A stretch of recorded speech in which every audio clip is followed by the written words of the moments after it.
To My Dogs Are Barking on MPW Digital, presented by Heath Riles Barbecue. My name is Landon. So excited for this Monday edition of the show where we'll be diving into kind of answering the question, what does Jeff Lebby need to show in 2025 for Mississippi State? What is it that he needs to accomplish, especially coming off of a year that 2024 that was so disastrous, 2-10, 0-8 in the conference, and a slew of new players coming in. So a lot of a lot of hope, but there's a lot of different things. I think if you look at a fan's perspective, and maybe even just administration wise, what does he need to show in order to continue at Mississippi State? What do fans need to see to kind of get the good feeling that there is an actual turnaround that's happening and that he is starting to rebuild the program and start well. So we're gonna talk about several of those topics. And also would love to hear from you in the comments what you think, how you would answer that question. What does Jeff Lebby need to show you in 2025? But before we get into it, I want to let you know that My Dogs Are Barking is brought to you by our presenting sponsors, Heath Riles Barbecue, each and every time that we have our episodes, man. Heath Riles is home to award-winning rubs, seasonings, sauces, glazes, marinades, and injections. And it's created, of course, by 2025 grand champion and 81-time barbecue grand champion. 2025 Memphis in May grand champion, and now 81-time barbecue grand champion Heath Riles. And of course, his products are trusted by many of you and pitmasters and backyard cooks alike for great flavor and winning results. And here's the deal. His products are available at over 15,000 retailers nationwide, a ton of them. But you can also just go to HeathRilesBarbecue.com, enter promo code DAWGS10, DAWGS10 at checkout. Go ahead and get 10% off. Love Heath Riles products. If you've ever smoked cream cheese, you know what a win it is and how delicious it is and how easy it is. And I threw some sweet barbecue rub of Heath's on some smoked cream cheese yesterday or 2 days ago and brought it to my in-laws and got some very, very good results. Very, very good compliments on that. So very thankful for Heath. Make sure you check out all of Heath's stuff there. Also, are you a fan of my hat? Are you a fan of this hat? Are you a fan of this hat or any of the hats that you notice in the background? Well, that is there is a way that you can get a hat or get your hands on a hat.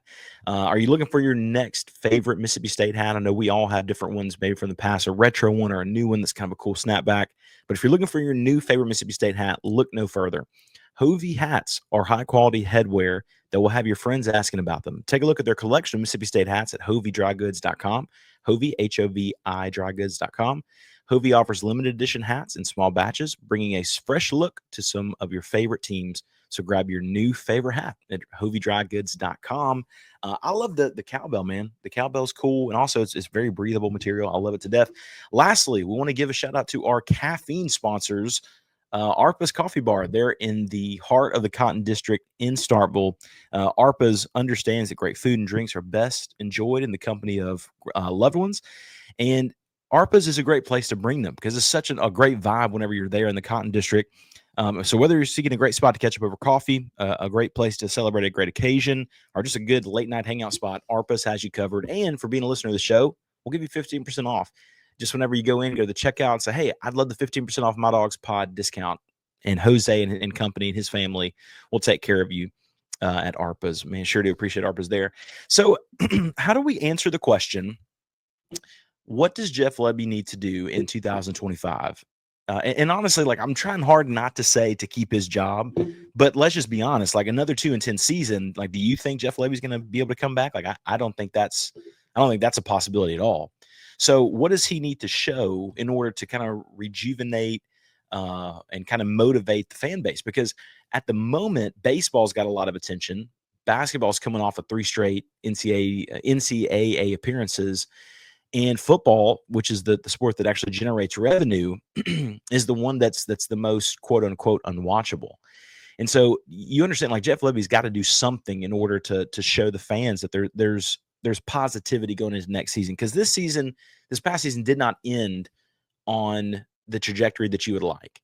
And the portal, there's a lot of good stuff that happened there.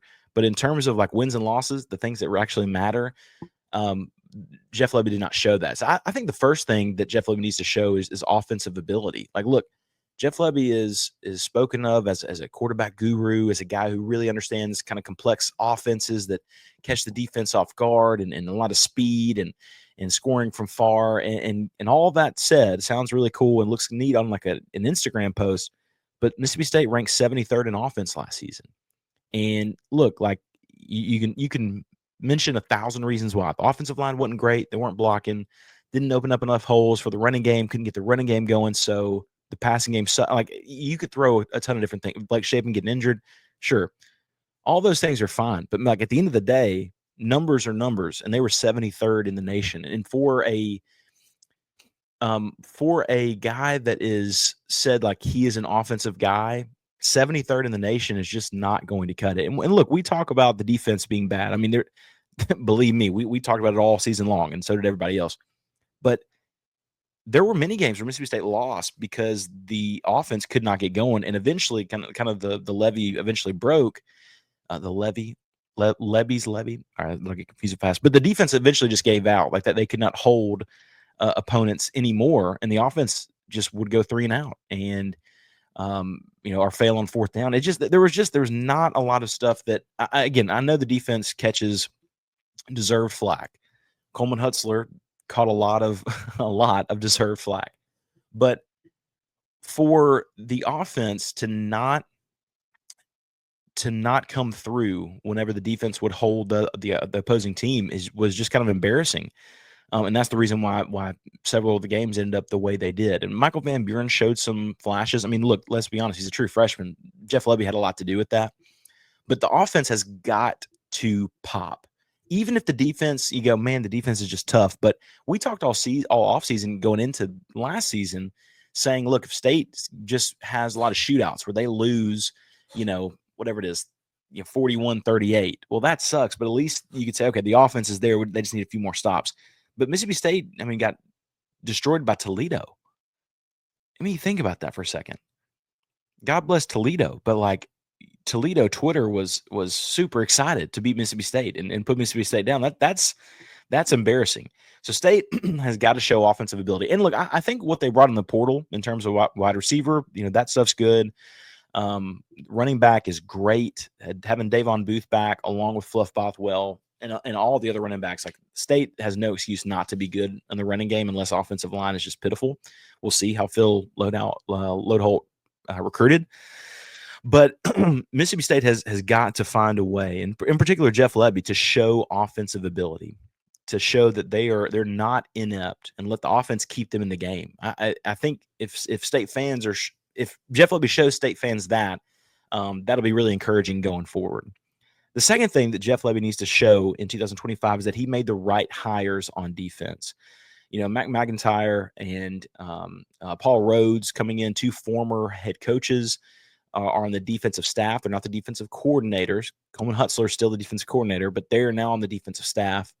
And hopefully that will just show. I mean, there were just so many games where gaps were just left wide open. And, I think about Mississippi State in the early part of the season lost to Arizona State, who ended up being a playoff team. But State was down 7 with like 4 minutes to go. And Arizona State ran the ball with Cam Scattaboo. I can't tell you how many times in a row. And it was like no one was touching him. Like he went 7-8 yards before being touched even. And it's not like they wrapped him up when they touched him. There has to be proof that the hires that he made are the correct ones. Find a way to get those guys to get a pass rush. I mean, you just have to. If you want to continue coaching at this level, you have to be able to rush the passer, have to be able to dial up something. And look, at the end of the day, like that's what you get paid for, to be the boss. To quote Lil Wayne, if it costs to be the boss, I guess I've got to pay. Take a sip due to ARPAs. Thank you, ARPAs. But like at some point, you have to be able to get like had to be able to get the defense at a respectable level, because last season Mississippi State's defense just was not. And that's one of the things I think a lot of fans from Mississippi State need to be shown, is that he has the ability to make the right hires, because that's what it takes for a head coach, to hire the right people, to put the people in the right position. And look, I'll be honest, I won't be surprised if they struggle, they make a move at defensive coordinator and end up putting, I would assume, Paul Rhodes in that position.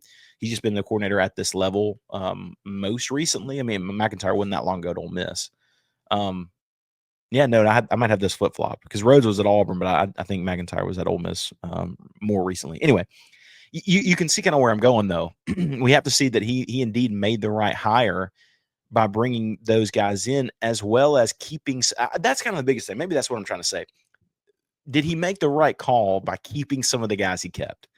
And we can go down the line, but I will not. But like, there's some of those guys that people were thinking like, why are they still at Mississippi State and employed by Mississippi State? So did he make the right move in keeping some of those people? State fans have to, because look, at the end of the day, with all of the deserved flack that Coleman Hutzler gave Mississippi State, if he turns it around, like, State fans will be more than happy to say, oh, okay, well, he made some really good adjustments this season.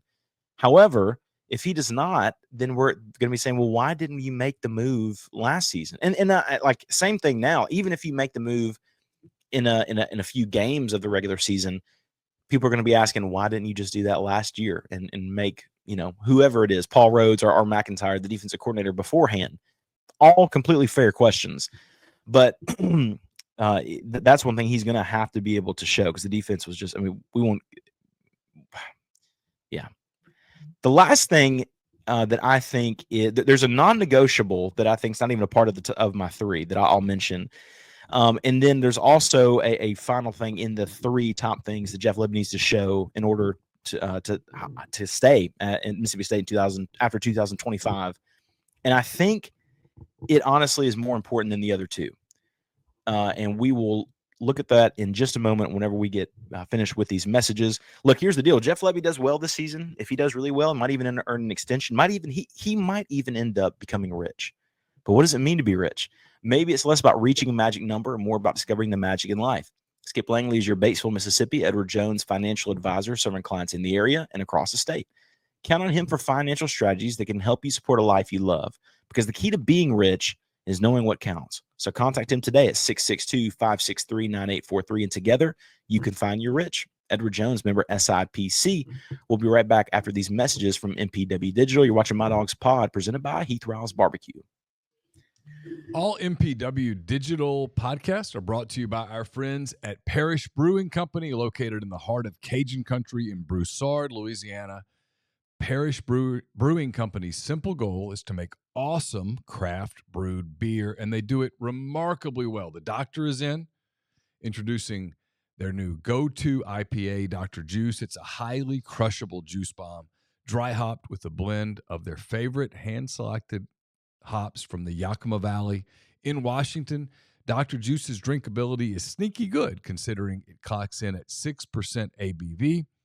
The pour glows a rich cantaloupe hue with a thick frosted haze, soft mouthfeel, an aroma and taste that's full of passion fruit, papaya, and blood orange, making it drink like a glass of freshly squeezed juice. They also have Ghost in the Machine. It's a double IPA brewed with obscene quantities of hand-selected Citra hops from Yakima Valley. Expect pungent grapefruit flavors and aromas, tropical fruit, less harsh bitterness than most IPAs. Again, it's Parish Brewing Company. Wherever you get your beer, check out Parish. Make sure that you look for them, because any beer that you get from Parish is going to be absolutely outstanding. Thank you from MPW Digital. Brought to you by Easy Hemp Company. Easy is a hemp-infused sparkling water. It's a guilt-free alcohol alternative, a natural way to relax and unwind. It's all natural. Made with real fruit, no added sugar, low calories, gluten-free. One 12-ounce can of Easy has 3 milligrams of THC. With Easy, it's easy to avoid the gummy scare and control your experience. So change the can, not the ritual. It's easy. Visit EasyHempCo.com to view the Easy Finder to find Easy near you. Easy is Farm Bill compliant with hemp derived from THC, CBD extracts.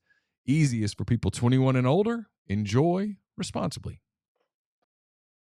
You're barking on MPW Digital, presented by Heath Riles Barbecue. I'm Landon, and we've been talking about what Jeff Lebby needs to show in 2025 It's funny. We were had a great interview last week with USM beat writer Andrew Abity, and he was talking about Southern Miss. And we're talking after the show that the game's in Hattiesburg, and if Southern Miss, talent wise, like on paper, talent wise, is much better than they have been the past couple of years. And we'll see how that actually works out. But we're mentioning, if Southern Miss finds a way to win that game, I genuinely don't see how Jeff Lebby wins. If you lose to USM, he's going to have a tough time getting back to 3 or getting 2-3 wins. And it's such a big deal. And so I was kind of thinking about, like, what is it exactly that Jeff Lebby needs to show in 2025? It's much more than just beat Southern Miss. I think one of the biggest things, probably bigger than anything I mentioned so far, Jeff Lebby needs to pull off a program building upset. He needs to be able to win a game that he should not win. Talent wise, he's out schemed. He's not out schemed. He has a lot less talent than the other team. Which, let's just be honest, there's going to be a lot of games like that this season where State just has less talent than the other team.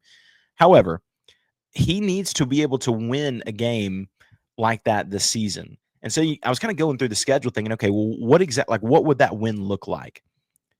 Arizona State, I think that's one of them. Arizona State made a playoff this past season, and they're not – I'm not expecting them to be as good as they were last season, but Kenny Dillingham is a really good coach. So I think that would be a really good one. But, like, if you won – for instance, if you beat Southern Miss, you beat Arizona State, you beat Alcorn State and Northern Illinois, those are your first 4 games. You go 4-0, but then you lose every other game the rest of the way, and you go 4-8. I don't think that's program winning. So that's why, like, I can see where Arizona State could be talked about as one of those teams. I don't think it's one of those teams. I think it has to be an SEC team. I think a program building win is going on the road at Florida and winning there. I think a program building win is a night game versus Tennessee and beating Tennessee in Starkville. That will build the momentum of your program.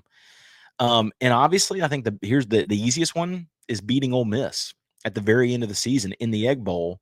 Look, like, let's just say you win those first 4 games. I understand first 4 games. That's just the easiest stretch for State. Or let's just say you go 3-1. You lose the rest of your SEC games. You're really competitive. You're close, but then you win the Egg Bowl. Okay, well, you're 4-8. You doubled your win total. As sad as that is, that gives you some momentum going into the next season. It's going to be tough to let him go after that. The last guy who was let go after winning the Egg Bowl was good old Joe Moorhead, and they dragged his Yankee butt out of there, as he said. But look, beating a team like a Tennessee, beating a team like a Florida, I think is doable this next season. I think Tennessee would be the really big one. Like Tennessee, I'm not saying State has more talent than those teams, obviously, but Tennessee's got some turmoil right now trying to figure out the quarterback position. Florida State played Florida really well last season, but it was in Starkville. But you win the Egg Bowl, like, that's a lot of momentum to build on. And so ultimately, Jeff Lebby needs a program building upset. And so, look, let me know in the comments below, what would you consider to be a program building upset for Jeff Lebby in 2025? What team would be okay if he wins this game? This is one where you start to feel good towards the rest of the season going into the next year. In the end, it's a non-negotiable. Lebby has to win a game in the SEC. I mean, I can't even believe I'm saying that. Like, he's got to win a game in the SEC. Obviously, like, that's hopefully he can win one game in the SEC. But and as sad as that is, State went 0-8 last year. Like, they need a win to be able to pull off having some momentum going into next year. So anyway, we will look at that in the next season, or probably we will look at that in the next episode. Is kind of building upon that same type of question about Jeff Lebby's future. Really excited. I mean, this is summertime, so, like, there's not a lot of media opportunity during this time. We'll get it where we can. Trying to get an interview with Coach O'Connor for baseball for Mississippi State. A lot of momentum from Mississippi State. They just got a commitment from Jack Bauer, which, while I was stumbling over my words, I got the alert there. But Jack Bauer committed to Mississippi State. Goodness, he threw up to 102 earlier this spring. He committed to Mississippi State. He was committed to Virginia. He's the 41st overall player, or pardon me, the 17th overall player in the nation. So really, really exciting stuff for Mississippi State getting him there for baseball. So let me know in the comments again. What does Jeff Lebby just showed for you in 2025? What's something that big that he needs to accomplish? Because there's got to be some traction, got to be some movement going forward. So as always, thank you so much for listening to My Dogs Are Barking on MPW Digital, presented by Heath Riles Barbecue. Give us a like, give us a sub, and also make sure you follow us on Twitter. It's just at MyDawgsPod. We sure do appreciate you for listening. Have a great rest of your day.